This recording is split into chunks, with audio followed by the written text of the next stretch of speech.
এই যে দেখেন, এটা হচ্ছে আলু, পটেটো, পটেটো, ফুলকপি। আজকে আমি আলু দিয়ে ফুলকপি দিয়ে একটা ভাজি করব। তো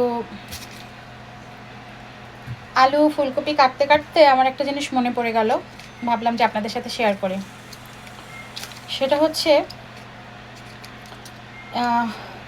কিছু কিছু সবজি, যেমন আলু, আলু পচা, ফল পচা,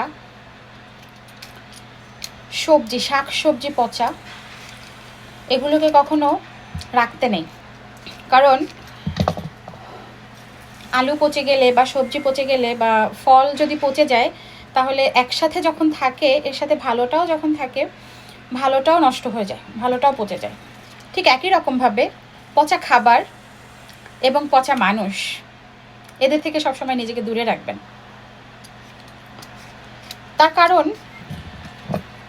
ফল যেমন একটার সাথে, একটা পচা ফলের সাথে একটা ভালো ফল থাকলেও ভালোটাও নষ্ট হয়ে যায়, ঠিক একই রকমভাবে আমাদের চারপাশের পচা মানুষগুলো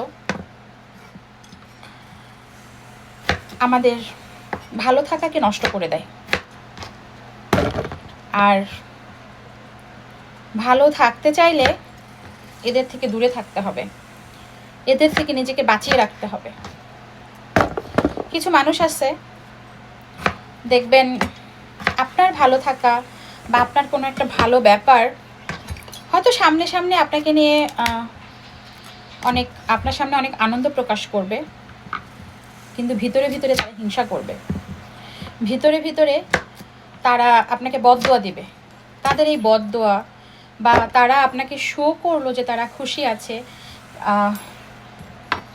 অথচ ভিতরে তারা আপনাকে নিয়ে বা আপনার এই ব্যাপারটাতে মোটেও খুশি না। এই যে একটা বদনজরের যে একটা ব্যাপার, এটা আপনার জীবনটাকে একদম শেষ করে দেবে। বিলিভ মি, এটা একটা মানুষের জীবনটাকে শেষ করে দেওয়ার জন্য যথেষ্ট।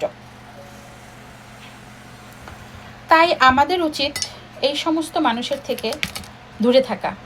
যারা হিংসা করে, যারা আপনার ভালো দেখতে চায় না, দেখতে পারে না, তারা পিছনেই পড়ে থাকবে, তারা কখনো সামনে উঠতে পারবে না।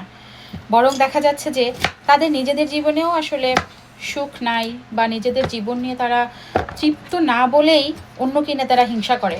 অন্যের সুখ দেখলে মানে তারা অস্বস্তি ফিল করে। তো এটাই